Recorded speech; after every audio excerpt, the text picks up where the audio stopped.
Tokopedia bayangkan sebuah peristiwa besar, dua kekuatan politik yang selama ini berseberangan akhirnya duduk bersama dalam satu ruangan. Tidak ada ketegangan, hanya senyum, jabat tangan, dan penyataan damai yang mengguncang jagat politik Indonesia. Apakah ini sekedar angan-angan atau bisa jadi kenyataan? Lebaran 2025 bukan hanya momen kemenangan bagi umat muslim, tapi juga bisa menjadi titik balik dalam politik Indonesia. Sekretaris Jenderal Partai Golkar M. Sarmuji mengusulkan Lebaran sebagai momen rekonsiliasi politik, terutama antara mantan Presiden Jokowi dan PDIP.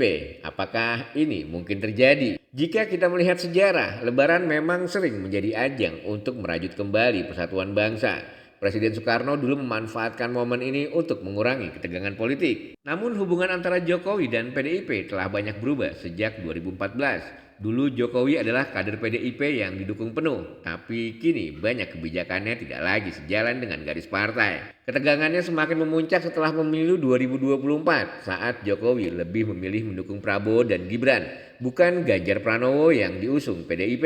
Kini muncul pertanyaan besar, apakah rekonsiliasi bisa benar-benar terjadi? Jika Jokowi dan PDIP berdamai, dampaknya sangat besar. Polarisasi masyarakat bisa mereda dan stabilitas politik Indonesia bisa lebih terjaga, terutama untuk pemerintahan Prabowo Gibran. Namun tentu ada pihak-pihak yang merasa lebih diuntungkan jika ketegangan ini tetap berlanjut. Rekonsiliasi politik bukan hanya soal berjabat tangan, tapi ada banyak faktor yang harus dipertimbangkan. Mulai dari strategi politik hingga pemilu 2029. Meski demikian, Lebaran 2025 bisa jadi awal dari perubahan besar. Jadi gimana menurut kalian? Apakah rekonsiliasi ini perlu dilakukan atau lebih baik Jokowi dan PDIP tetap di jalur masing-masing? Tulis pendapat kalian di kolom komentar. Jangan lupa like, share, dan subscribe agar semakin banyak yang ikut memahami dinamika politik Indonesia.